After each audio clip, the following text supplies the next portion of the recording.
I can tell you this as a father.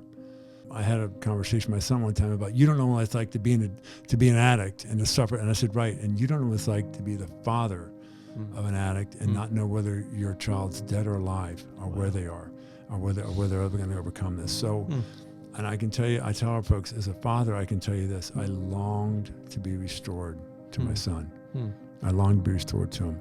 But there was pain, there was anger, there was hurt, there was fear, all those things, and you just don't know. You almost feel like you're in your own prison. If you're the family of someone in addiction, you're in your own prison, and you don't know how you're going to get out, and you don't know where it's going to end. I want to give a special thank you to our Season 2 sponsors, MHEB Incorporated, Amish Gazebos, Espenshade Farms, and Espenshade Mills. To learn more about our sponsors, visit wsm.org/podcast. Hi, this is Jack Crowley from Water Street Mission, and I'm excited to welcome you to our Restorers podcast. And today we're going to be talking about the state of drug recovery in Lancaster. With us is John Roberts. He's the founder and director of R3 House and R3 Recovery Services. John, we're so excited to have you here. Thanks, Jack. I know you're passionate about coming alongside individuals in recovery. And that you've created a really unique approach. A lot of our listeners may have heard of the concept of sober houses as part of that journey of recovery for people with addictions. But I've been so impressed by the work that you're doing at R3 and would love to hear, John, if you could tell us just a little of your story. Sure. of how you got involved, why you started R3. Sure. So we got involved in R3 because our addiction touched our family. One of my sons found himself caught up in the opioid epidemic. Almost died, ended up in treatment, ended up living on the street at one point. And after we landed back in Pennsylvania after living overseas for a number of years, he ended up coming up here from Mississippi, was working, relapsed, ended up in treatment at the retreat in Ephrata. Yeah. And they recommended that he go to a recovery house in Lancaster. That's how it started. And he tells the story. He said, I asked him, I said, I want to go to the best recovery house in Lancaster. And the lady said, they're all the same.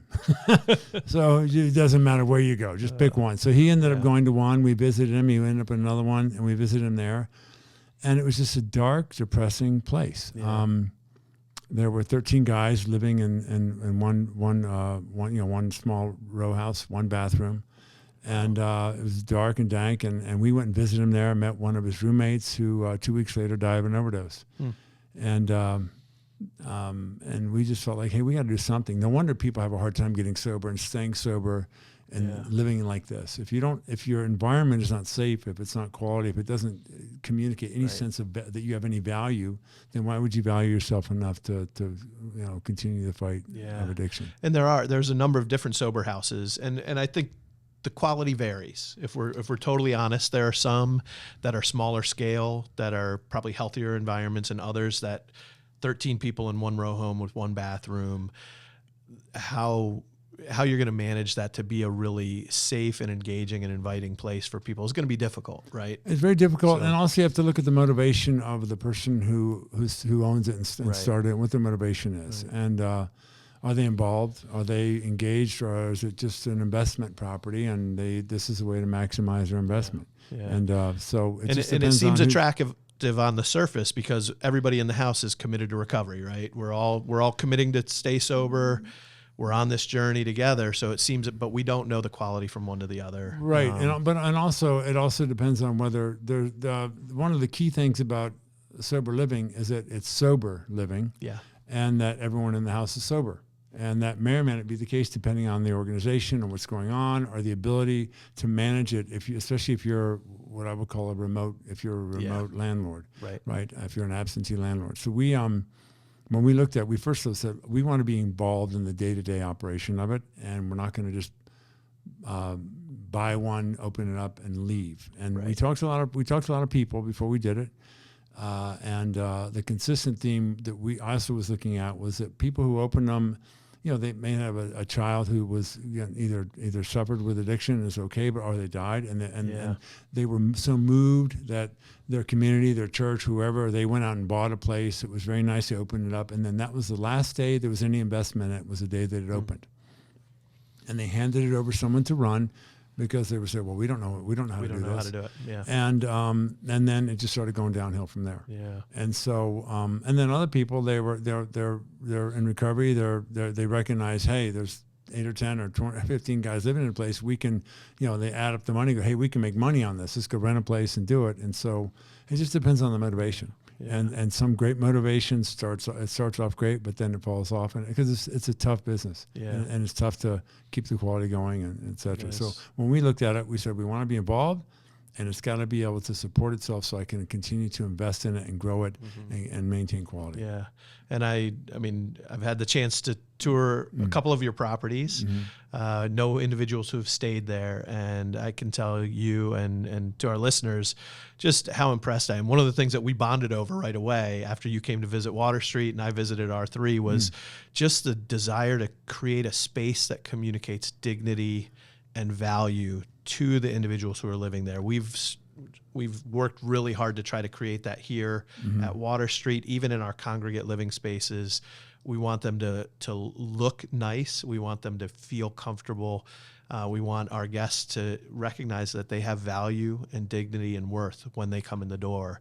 And when I walk into your R3 houses, I'm blown away at the quality, just the value that's invested into those properties to communicate dignity to your guests, to your residents. Thank you. Everyone deserves the opportunity to live in a quality place. It should be quality, it should be safe, but also is that there's a God-given dignity that every person has, and where they live should reflect that as much as we can. But also that if I wouldn't live in it, then I wouldn't ask you to live in it. And so that was a very simple. And so every place we bought and we renovated, and we started off by doing it ourselves, and we quickly discovered that wasn't my gifts. But we fix it up like we're going to live there. And it's quality. You can definitely tell. How many units are you currently operating? Well, we have right 6 now? properties, 84 beds, and we have a combination of men and women's housing. And again, it's not just about the house. It's not just about the apartment.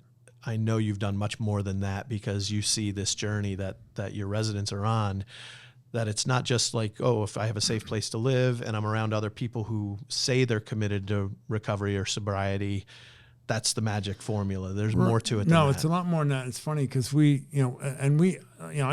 worked for large IT company for a long time, traveled, I had no idea I had no idea what we were getting ourselves into, but we thought, hey, let's just make a nice place for these guys to live. Then I started going to the house meetings and hanging out with the guys, and I heard their stories, and I heard some guys were struggling with their finances, other guys were struggling with legal issues. And over the course of time, we just started realizing, wait a second, are people set up for success? And this took us, we've been doing this for almost 7 years, and so it's taken us a while to to learn some hard lessons. We just kind of stumbled into them as we heard the needs and we listened to people. Right. And part of that was because we were involved. Yeah. When you listen to the needs of somebody and you have a heart to listen, then you say, wait a second, we got to take action. What can we do here? So that's kind of how we got into that. A recent article in CNN talked about the overdose rate, looking back a year, and over a 12-month period, 111,000 overdose deaths in America. There was a huge spike. They talk about in the article, there was a huge spike in overdose deaths during COVID, 2019, 2020. And a lot of the professionals felt like, okay, that's tragic and it's scary, but maybe it's related to the isolation of COVID, and maybe that'll start coming back down. There was an expectation that the rates would come back down, and it really hasn't. It's stayed flat since then. Clearly, it's an epidemic. Heroin is a huge part of that. Fentanyl is a huge part of that we're seeing. I'm just curious, locally, there's definitely an appearance of higher rates of drug addiction, but what are you sensing? Is the demand, the need for recovery services, the need for long-term, the kind of work that you're doing at R3, are you seeing an increase in that? Yeah. So when COVID hit, and we were full at the time it happened, and then when COVID hit and they shut down everything, we immediately lost about 25 people. Just kind of left. And that was late March, and then it kind of slowly filled back up. And what we started then during 2021, 2022, and last year and this year, we started, as you listen to people talk about their stories and about what happened to them, and they come in, I do a new resident program, and your first 4 Mondays at 4:00, you meet. I just sit down in a small group and what's your story? Tell me your story. Yeah. They said I was doing great.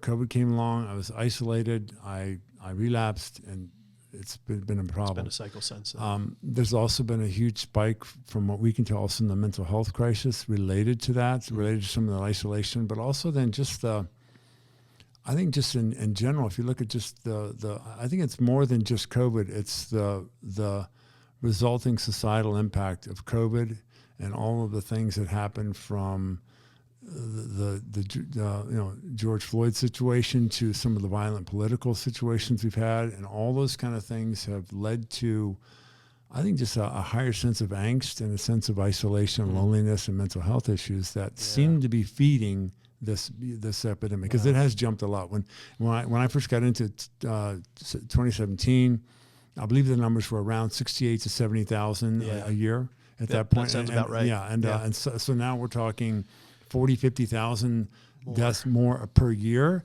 and it's not going down. Yeah, yeah. So it wasn't just the isolation of COVID that caused it, but there's something else going on. There's a shift. And there's an aspect of it too that we've probably saved a lot more people from overdose than we did previously as well, yet the number continues to go up. In the last few years, the availability of naloxone and the ability to have Narcan is the generic or the street name for that, to use that to reverse an overdose. And I know we've used it here at Water Street. We've had guests who have overdosed and been brought back because we've had Narcan here. I know having that availability on the street in the hands of EMTs. Absolutely, it's made an impact. We've used it. We've had to use it. We keep it in all of our houses. We go through a process of everyone in the house has to know where is it. So we go through that a lot. Well, where's the Narcan? What drawer is it in? If you need it, how to do it. Yeah. We do training on it for both our managers and all of our residents. We'll do that, and so it's had a big impact.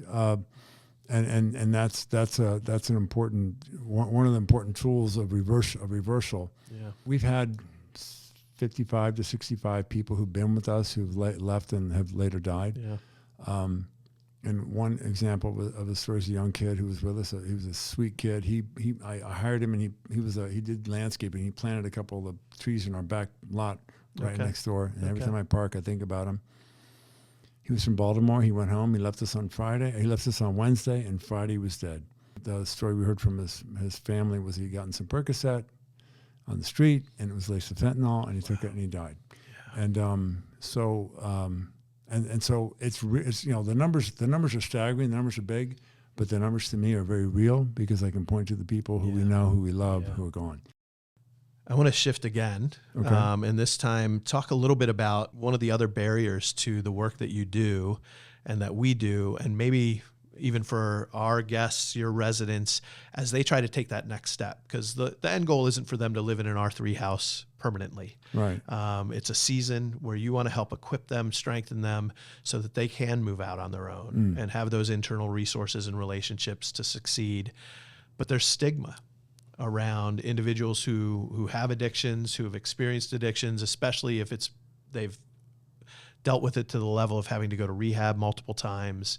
And there's a recent study done by Franklin and Marshall, their Center for Opinion Research, about people's attitudes towards addictions and those who suffer addictions. There were 3 things that stood out to me in that more than 50% of the people who responded to the survey saw moral weakness as a key contributor to addiction. That if somebody had an addictions issue, that it was a sign of a lack of moral strength. And then secondly, that almost 60%, over 60% in some cases, believe that it should be the right of landlords and employers to deny access to an apartment or job because of a history of drug addiction. So you can understand some of the logic in that. Right. Obviously, as a landlord, you want to make sure you have safe people coming in to rent, that you can protect your investment. An employer, same thing. But what that does to your residents as they're preparing to move out, as they're looking for a job, as they're looking for a new place to live. I think of our guests, many of whom are in the same situation. They're in recovery. They've dealt with maybe even multiple stints in rehab and are on their feet again. But now it's kind of accepted in our community to say, yeah, I'm not going to rent to you because of your history. Yeah, I think that's unfortunate. I think, again, there's a lot to unpack there with that. But let's start with the stigma of the moral failure. Yeah. So 2 of our clients, I'll give you just quick stories about that. One guy was a Division I basketball, had Division I scholarship, basketball, hurt his knee, had surgery. They gave him opioids, some kind of pain reliever, whatever it was. Yeah. I don't know which one it was, what brand it was. It doesn't matter. And boom, he was right into it. He was addicted to it, and he couldn't. And that destroyed his scholarship. It destroyed his education opportunities, etc. We do work with an organization in Lancaster called the Mighty Mahal Foundation, and we were at their gala a few weeks ago, and the woman that stood up and told the story. She was rear-ended in a car crash, and again ended up being given some sort of opioid, and found herself in addiction, found herself homeless, found herself ostracized by her family. Yeah. And had nowhere to go. And it was the Mighty Mahal Foundation helping her get into a recovery house that started on her journey of recovery. Yeah. And so I have to reject that as the key root cause. I'm not saying that there aren't, there's a whole spectrum of people who find themselves getting caught up in addiction. It's when we begin making assumptions. Right. When you make assumptions and you put everybody in the same bucket, and that's when I talked about us when we said we're going to work with addicts, and suddenly we found, well, these are not addicts. These are our sons and daughters. These are people who we love, who have intrinsic God-given value. That doesn't mean they don't have character issues. When I deal with people, and I said, look, I know you went through trauma. I know you had things happen to you. You know it's a disease. I understand all that, but it's also it's the only disease where you have a choice. Where you're given a choice to overcome it through a combination of choices you can make. I can't choose to just overcome my cancer by just saying, well, I'm just going to choose not to have cancer anymore. But addiction, you really have a choice, and there's opportunities for you. So one of the things that we try to do is I talk a lot about our guys about character. Yeah. And I talk about, first of all, and there's a character quality around forgiveness. There's a character quality around recognizing, being happy with the man or the woman in the mirror, and who am I, and being comfortable in my own skin. And that means dealing with those things, that the poor choices I've made, things like that. There is an element of that has to be dealt with. Yeah. But just making the claim that, it's moral failure, it's an indication of how uninformed the general population is about what is going on in that community. Right. But in addiction and the result of addiction, there's some rewiring of your brain that goes on, and it can cause you to do some very bad behaviors. Yeah. And so those things and those things happen when you find yourself stealing from your family, lying to your family, lying to people who love you, lying to a boss, stealing from your boss. We've had people steal from us, some tools and everything from us. And so all those things happen. It's one of those things where, and the stigma of that is unfair, but it's also a reality to deal with. So how do we deal with it, right? And what we try to do is help people, first of all, recognize, why don't you see yourself differently? Why don't you take a chance to look at, again, what are your God-given realities? And R3 stands for recover, restore, rebuild, right? Recover from my addiction, restore my confidence in my God-given abilities, and rebuild my life. Wow. And we talk to people about, look, this takes time. It's going to take time for people to trust you. It's going to take time for people to realize, to believe that you really want to get sober and be sober. And I'm talking about the people closest to you. Yeah. I can tell you this as a father. So I had a conversation with my son one time about, you don't know what it's like to be an addict and to suffer. And I said, right. And you don't know what it's like to be the father of an addict and not know whether your child's dead or alive, or where they are, or whether they're ever going to overcome this. So. And I can tell you, I tell our folks, as a father, I can tell you this: I longed to be restored to my son. I longed to be restored to him. But there was pain, there was anger, there was hurt, there was fear, all those things, and you just don't know. You almost feel like you're in your own prison. If you're the family of someone in addiction, you're in your own prison, and you don't know how you're going to get out, and you don't know where it's going to end. And sometimes it tragically ends in death. When you first opened R3, you said you wanted to open a house for addicts. And once you did and started spending time with them, you realized that's not right. That's right. Not seeing you them wanted like to open a house for sons and daughters. individuals created in the image of God who are struggling with addiction. Right. And the difference in that, and we know AA has been a blessing to so many people, and NA and other things, but there's an aspect of that where people start, they introduce themselves. I'm Jack and I'm an addict. I'm Jack, I'm an alcoholic. And that can be really helpful at the initial phases of like admission, humility, this is where I am.